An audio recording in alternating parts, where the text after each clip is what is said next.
بسم الله الرحمن الرحيم ألف لام را تلك آيات الكتاب المبين إنا أنزلناه قرآنا عربيا لعلكم تعقلون نحن نقص عليك أحسن القصص بما أوحينا إليك هذا القرآن وإن كنت من قبله لمن الغافلين إذ قال يوسف لأبيه يا أبت إني رأيت 11 كوكبا والشمس والقمر رأيتهم لي ساجدين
پروردگارا آسمان تو ابریست اما چشمان یعقوب راحیل 11 سال است که منتظر این فرزند می باشد. 11 سال است نیش و کنایه زنان فدان را می شنوم و تحمل می کنم. چقدر به او نازا گفتم، چقدر او را عقیم و بی ثمر خواندند.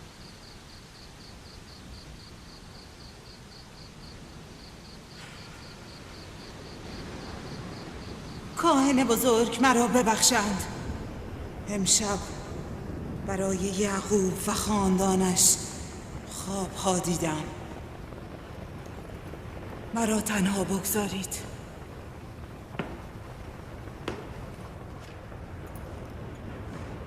نفرین خدایان بر یعقوب و خاندانش باد. کفر یعقوب بی پاسخ نخواهد ماند. او باید مجازات شود. ایشدار بزرگ، آتش خشم خیش را بر یعقوب و خاندانش فرود آور. راحیل و فرزندش امشب باید نابود شوند. با این همه من نگران راحیل و فرزندم نیستم. بیمان دارم که مرگ آنها موجب شادی ارباب معابد و بت پرستان شود. بیمان دارم که تلاش چندین ساله من در محو شرک و بت پرستی بی نتیجه بماند. کاری کن همسر و فرزندم را نجات بده. نجات آنها موجب بیداری مردم فدان می شود. نجات آنها شکست معبد ایشتار و پیروزی یکتاپرستی بر شرک و بت پرستی است. خدای مهربان یاریم کن، یاریم کن، یاریم کن.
این وقت شب این نور چیست؟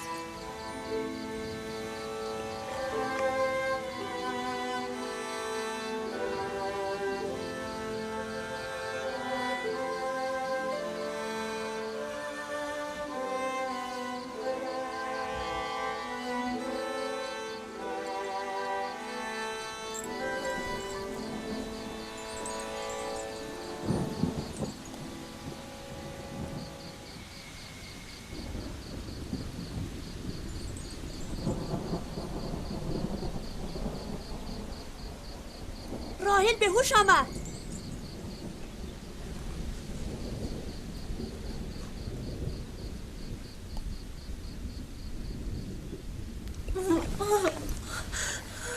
دوباره شروع شد.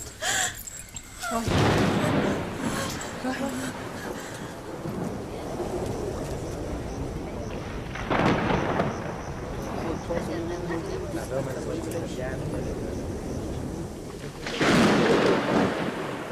یعنی میخواهد باران ببارد؟ گمان میکنم آسمان میخواهد به حال راحیل بگرید. این نشان خشم خدایان است. تندر خشم خدایان فرود خواهد آمد. یعقوب و خاندانش مجازات خواهند شد. ای ایشتار بزرگ، از حریم خدایان دفاع کن. آتش خشمت را بر خاندان یعقوب فرود آور.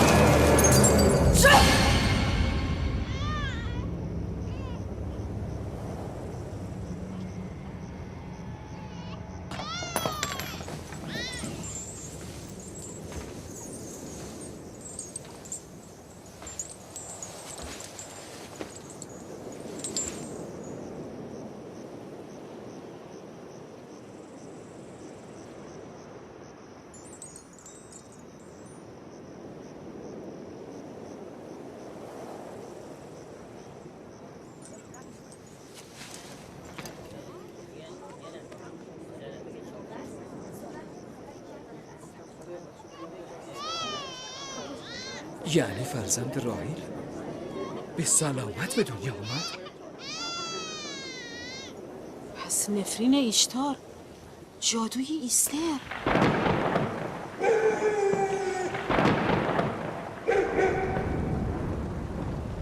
بگذار مردم فدان قدرت عظیم تو و جادوی ایستر را ببینند. ای ایشتار بزرگ ما را خوشنود کن. بگذار تا دوستان تو ضعف و زبونی خدای یعقوب را ببینند.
درود بر نبی خدا.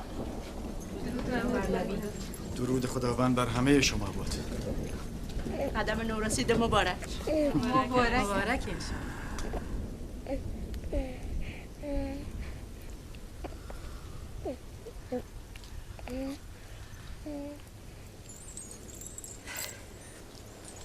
خداوند را به خاطر الطافش سپاس میگویم و از او برای تو و فرزندمان طلب خیر و برکت میکنم.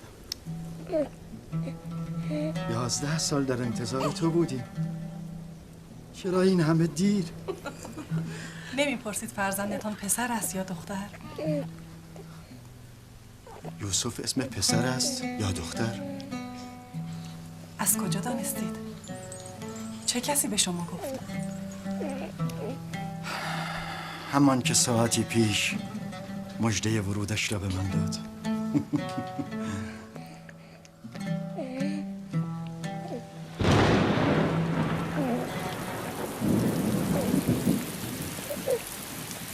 این باران هم از برکت قدوم توست فرزندم.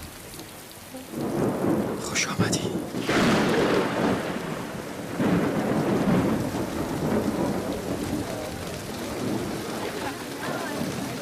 راهیل و فرزندش به سلامت هستند. آره با الان چه کار؟ باران را بنگر که قحطی را از فدان میزداید. چرا متوجه نیستی؟ باران همزمان با تولد فرزند راهیل و یعقوب باریدن گرفت.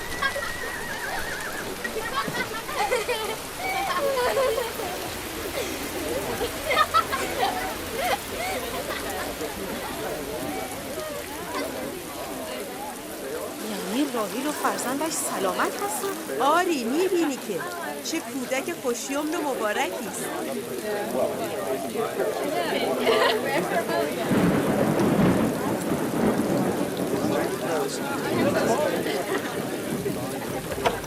مردم چرا ایستاده اید؟ گوسفند و شتر قربانی کنید. فدان را آذین ببندید. از خدای یعقوب باید سپاسگزاری کرد. امروز روز حیات مجدد دختر من و پایان قحطی فدان است.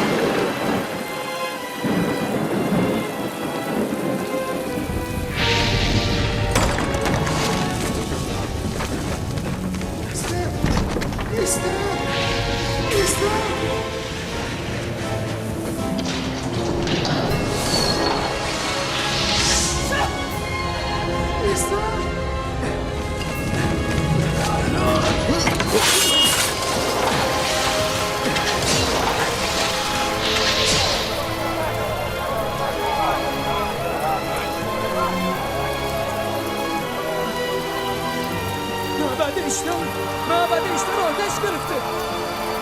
معبد آتش گرفته؟ عالی جناب، معبد ایشتار آتش گرفته. گفتی چه شده؟ معبد ایشتار آتش گرفته.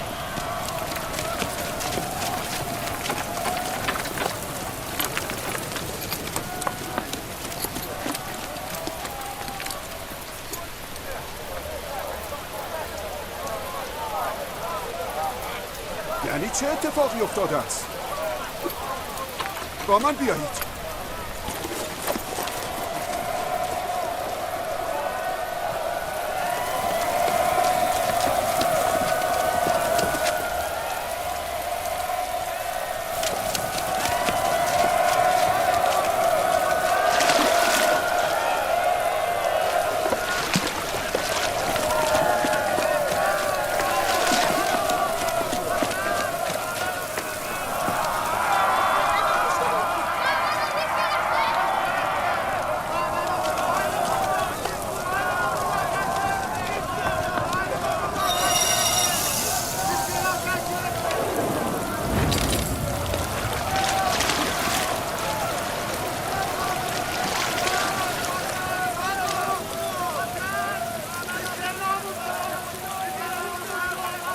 باران که همه چیز را میشوید و خاموش میکند، چرا بر آتش معبد اثر نمیگذارد؟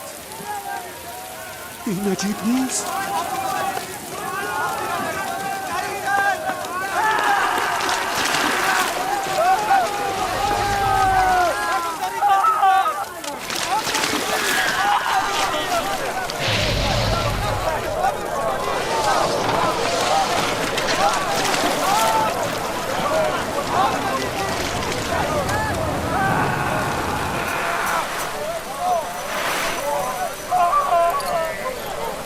ساحره ایسته؟ اون در میان شعله های آتش بود، نتوانستیم نجاتش دهیم.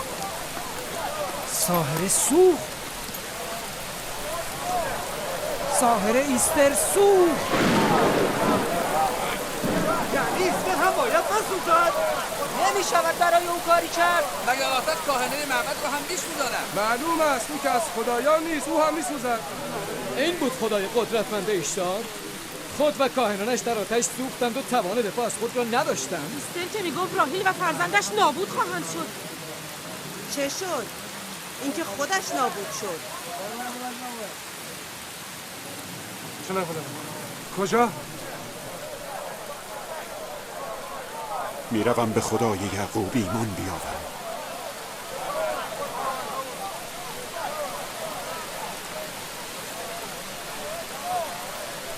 شما که میگفتید یعقوب عامل بدبختی و نابودی مردم فدان شده است، ولی به عکس فرزند یعقوب مایه نزول باران و خیر و برکت برای ما شده است. بروید. بمانید. کجا میروید؟ بمانید، از آیین نیاکان خود دفاع کنید. بمانید. کجا میروید؟ معبد در حال سوختن است. ایشتار نابود میشود. کاهن بزرگ میسوزد. برگردید. کجا میروید؟ آتش معبد باید خاموش شود. ایشتار را نجات بدهید. آتش را خاموش کنید.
گویا باران رحمت الهی جسم و جان این مردم هر دو را تطهیر کرده است. به یمن قدوم فرزند شما باران به فدان می‌بارد. او را به ما نشان نمی‌دهید؟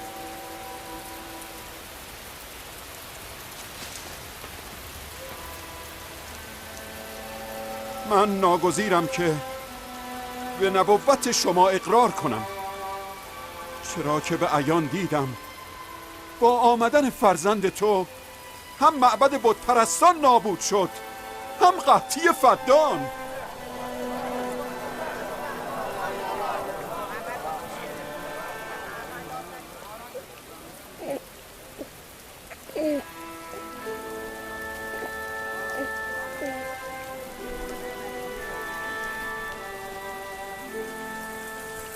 قدوم یوسف مبارک است،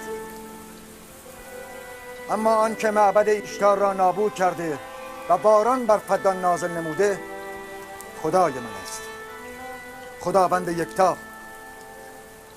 نمیخواهید او را ببینید؟ من و همسرم خدای تو را دیده بودیم. امشب مردم فدان نیز دیدند، هم قدرت بی انتهای خدای تو را، هم ذلت و زبونی خدایان خیش را. اینک آمده اند که به خداوند یکتا ایمان آورند. ای نبی خدا، ای نبی خدا، قلوب اینان را با نور ایمان منور گردان. آیا همه شما بر کلام فارس هستید؟ با من بگویید. ما از همه خدایان سرد و سنگی و دیگر خدایان زمینی بیزاری می جوییم و به خداوند یکتا ایمان می آوریم،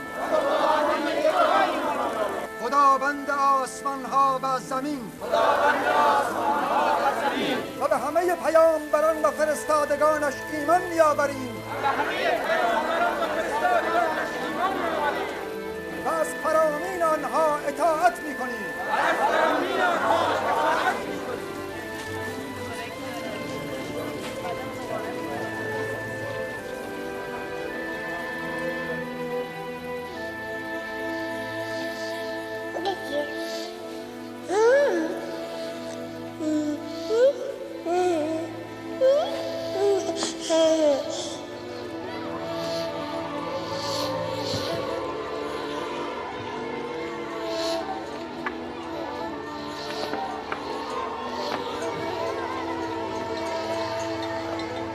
پنج سال از نزول خشم خداوند بر زیگورات ایشتار می‌گذرد و 5 سال است که درهای نعمت خداوند بر روی مردم فدان آرام گشوده شده. راحیل همسر محبوب یعقوب نبی و مادر یوسف در انتظار فرزندی دیگر به سر میبرد. یوسف. بله مادر. امروز با پدر به صحرا میرویم. باشد مادر، من خوشحالم. برویم.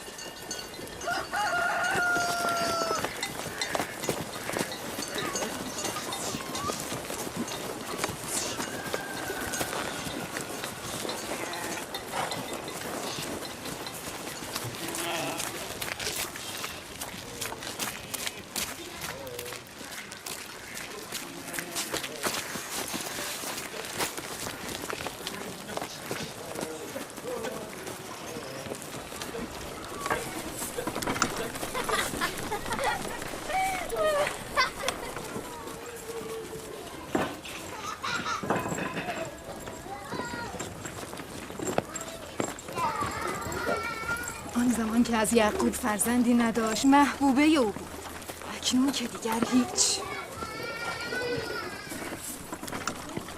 من و زلفا کنیزیم و لیاقت گشت و گذار با یعقوب نبی را نداریم. مادرت لیا چه؟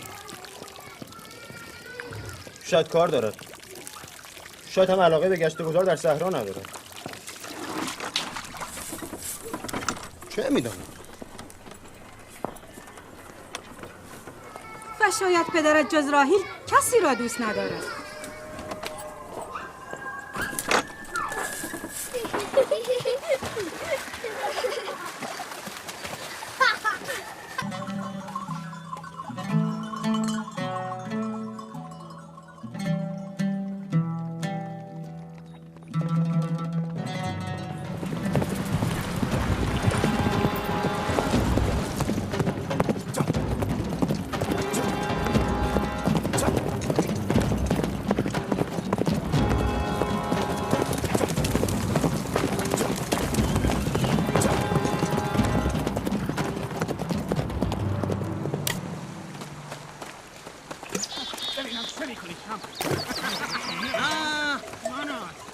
کس میگم پیروز شود. قصد دارم به زودی به زادگاه هم کنعان بازگردم.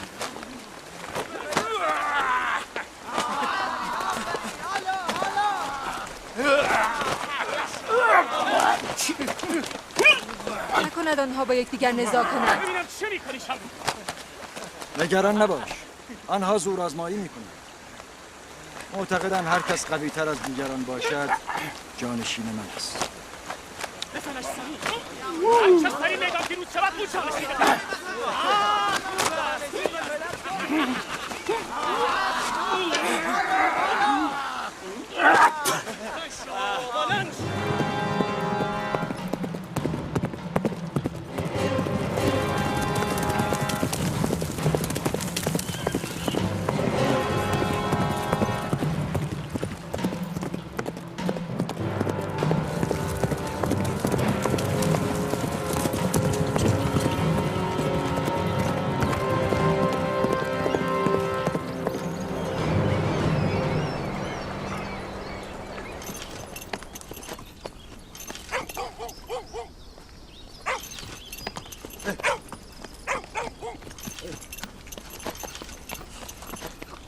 یعقوب نبی را میشناسی؟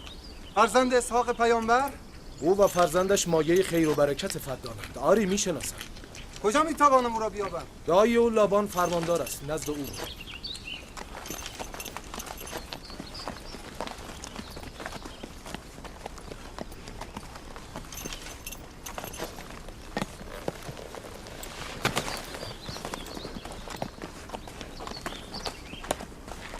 چه میخواهی؟ پیکی از کنعان هستم. با جناب فرماندار کار دارم. دنبال من.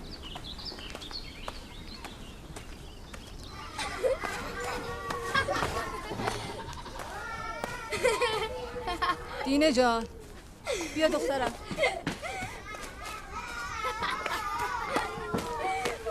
با یوسف بازی کن تا مادرت رو یاری کنه. باشد؟ باشه.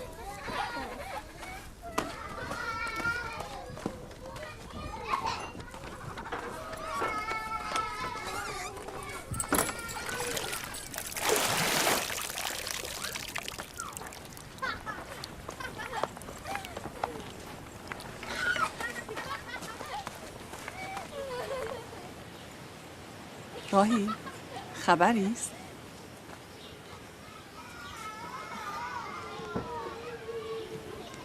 مبارک است. نبی خدا هم خبر دارد؟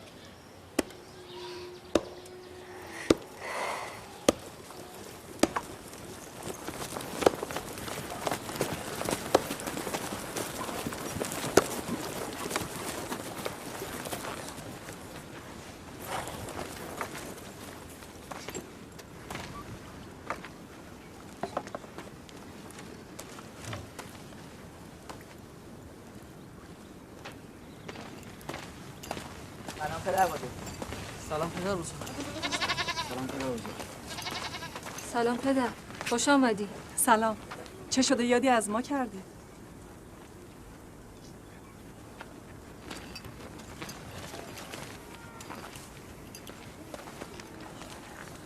چیزی شده پدر؟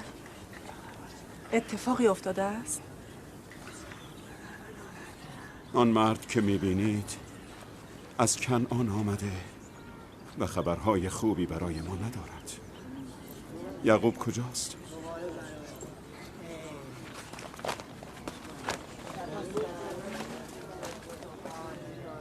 به به دایی خوبم لابان. چه شده؟ راه گم کرده ای؟ اگر چه تلخ است اما میدانم تحمل شنیدنش را داریم.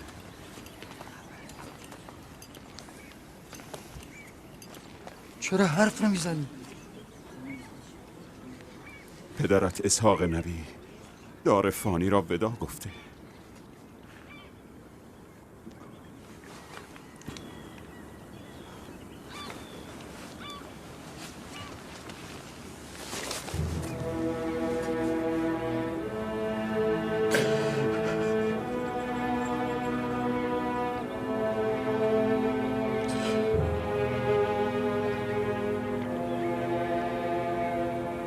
همه از خدایی و به سوی او برمیگردیم.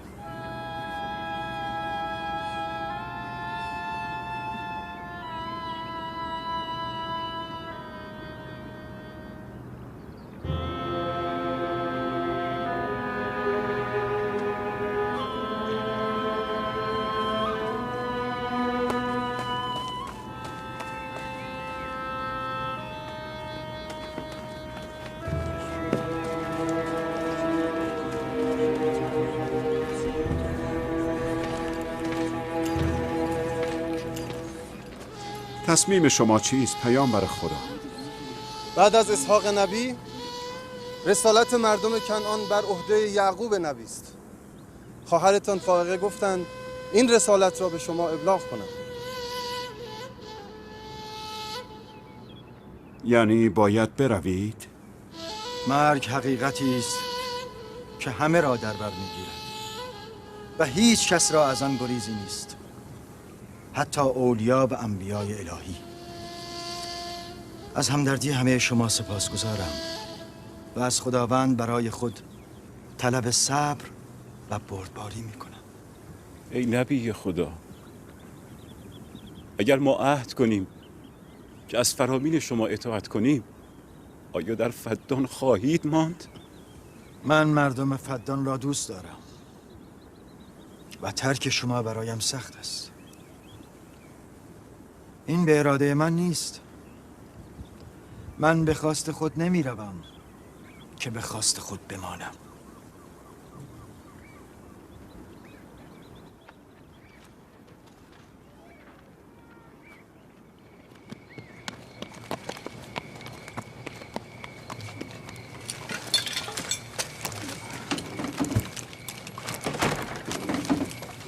به خواست خدا ما فردا به سوی کنعان حرکت میکنیم. ما آماده. ما هم آماده ایم. من و همسرم نیز وسایل خود را جمع کرده ایم. شما دیگر کجا؟ با شما به کنعان. ما تا عمر داریم از نبی خدا دست بر نمیداریم. شما نمیتوانید با ما بیایید. بهتر از همینجا در فدان بمانید. خانه و کاشانه من جای خوبی برای زندگی شماست. ولی من زندگیم رو مدیون شما هستم. ما عهد کردیم تا عمر داریم خدمتکار شما باشیم. همسر و بستگانت به تو نیاز دارند. اینجا وطن شماست و شما هیچ دینی نسبت به من ندارید. بهتر از همینجا بمانید.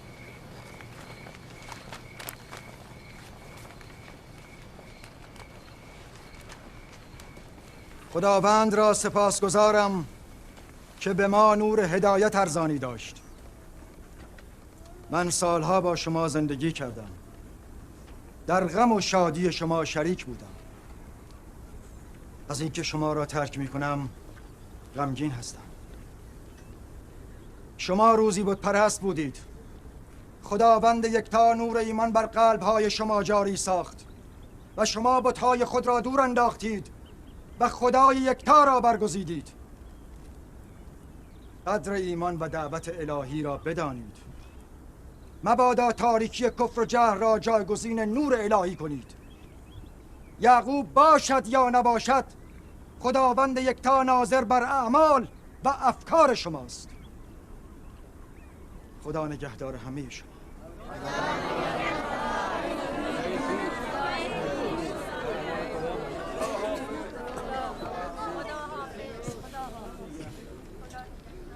تو در این سالهای طولانی شبانی برای من مزدی دریافت نکردی. از خود نه ثروتی داری و نه گله گوسفندی.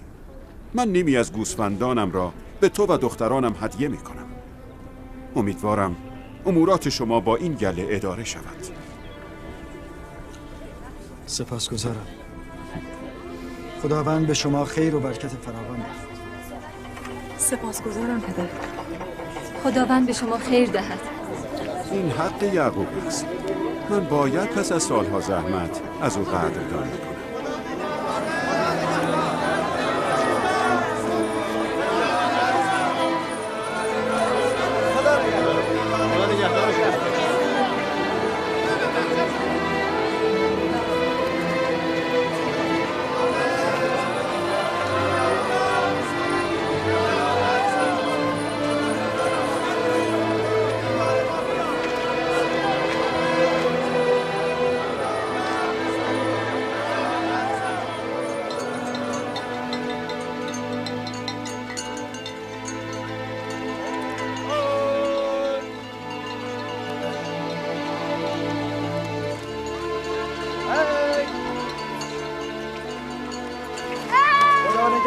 همه شما.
خاله، چرا بلهه و زلفا نسبت به مادرم راهی حسادت میکنن؟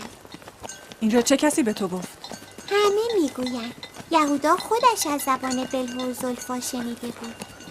کودکان نباید در این امور دخالت کنند. اما حال که سوال کرده ای پاسخ میدهم. بلهه در ابتدا کنیز مادرت راهیل بود. راهیل چون صاحب فرزندی نمیشد، بلهه را به پدرت هدیه داد تا از طریق او هم صاحب فرزند شود، هم علاقه پدرت را نسبت به خود حفظ کند. بلهه دان و نفتالی را به دنیا آورد و نزد راهیل و یعقوب بسیار عزیز و مورد احترام شد. حال طبیعی است که با به دنیا آمدن تو بلهه فکر کند که دیگر آن جایگاه سابق را ندارد و همین موجب حسادت او شده باشد. آیا زلفا کنیز شما بوده؟ آری. پس از اقدام راهیل من نیز کنیز خود زلفا را به پدرت هدیه دادم. نمیخواستم در جلب محبت پدرت راهیل بر من پیشی بگیرد. زلفا نیز جاد و عشیر را به دنیا آورد.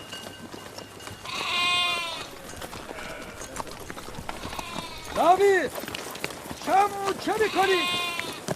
جل پراکنده شد، آنها را بازگردانید.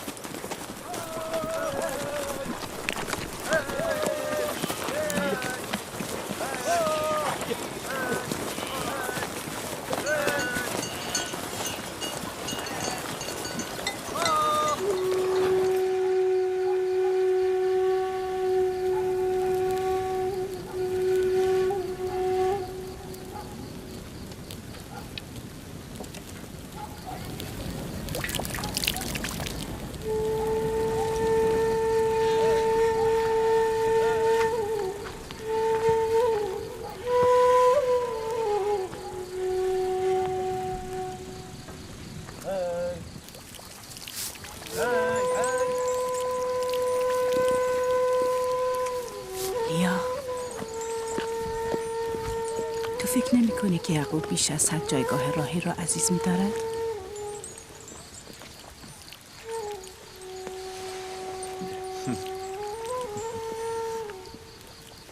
من نیازی به حسادت با خواهرم ندارم. نه تعداد فرزندان او بیش از من است و نه محبت یعقوب به او افزون‌تر از من. پس حسادت برای چی؟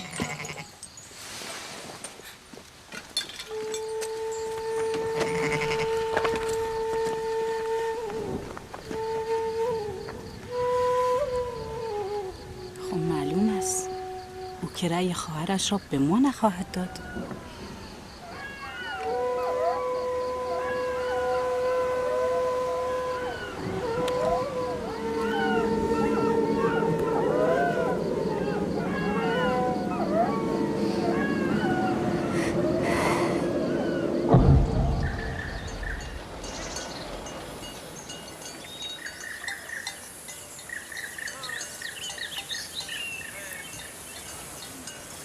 راه طولانی نشد؟ چیزی از راه نمانده. زندگی قبایل پشتشین هم همین است.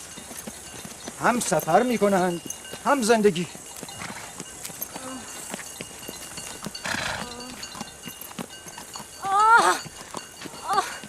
لیا تا کنان چقدر راه است؟ تقریبا 3 فرسنگ. میتوانی تحمل کنی؟ نمیتوانم. لیا یهودا لاوی، شامون، چادر رو برپا کنید، همینجا اتراق میکنیم. در کرمان قابلی یافت میشود؟ آری میشود. جیرا زود به کنعان برو و خواهرم فاقه با یک قابله به اینجا بیاد. عجله کن. برو زود باز میگرده.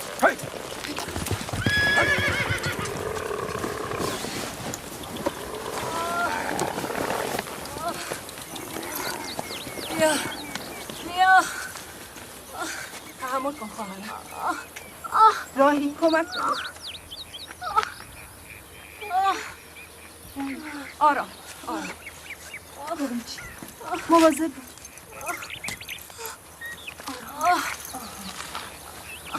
آتش آماده کنید. زلفا زیر انداز بیاور. الان چه شده مادر؟ حالتان خوب نیست؟ نگران نباش، چیزی نیست. دینه یوسف را ببر. بگذار بماند. لیا تحمل کن خواهرم.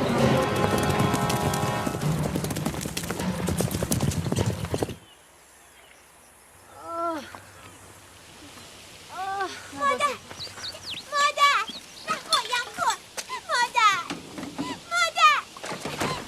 مادر کجا میروی؟ دینی یوسف را نگه دار. بیا یوسف. بیا پسر جان بیا.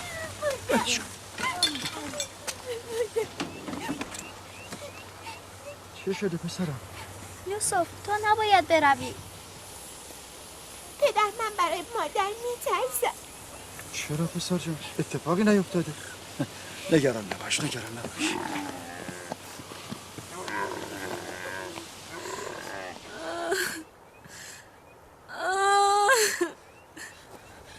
خداوند به او رحم کند. زایمان پیشین او نیست سخت.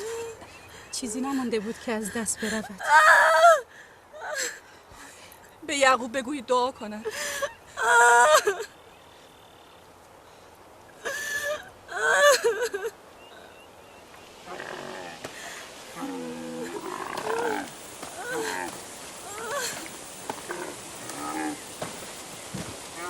چه شد؟ راهیل حالش چطور است؟ هنوز خبری نیست. لیا گفت برای راهیل دعا کنید. حال او چندان مساعد نیست. اگر بتواند قدری تحمل کند قابل از راه میرسد. بروید مراقبش باشید. پدر آیا مادر میخواهد از پیش ما برود؟ چه کسی این را به تو گفته؟ او میخواهد برای تو برادر بیاورد. اما من میترسم. نترس پسرم، نگران نباش. دینه برو با برادرت بازی کن.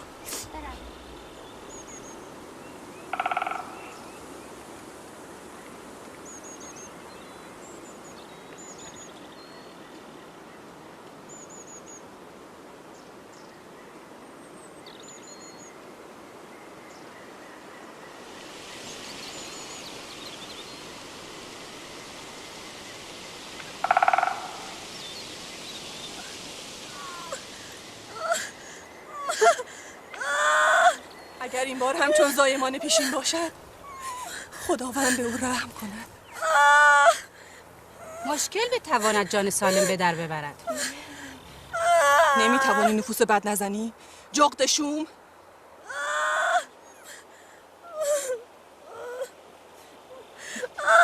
کمی تحمل کنید. به دنبال قابله رفتم. تو کنعان راهی نیست.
فرزندانم باش. مراقب فرزندانم باش.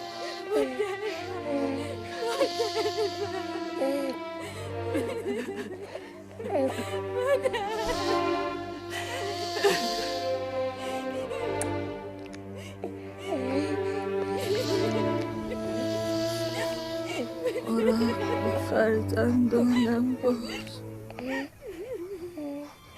نگذار غم بی مادری را احساس کنند.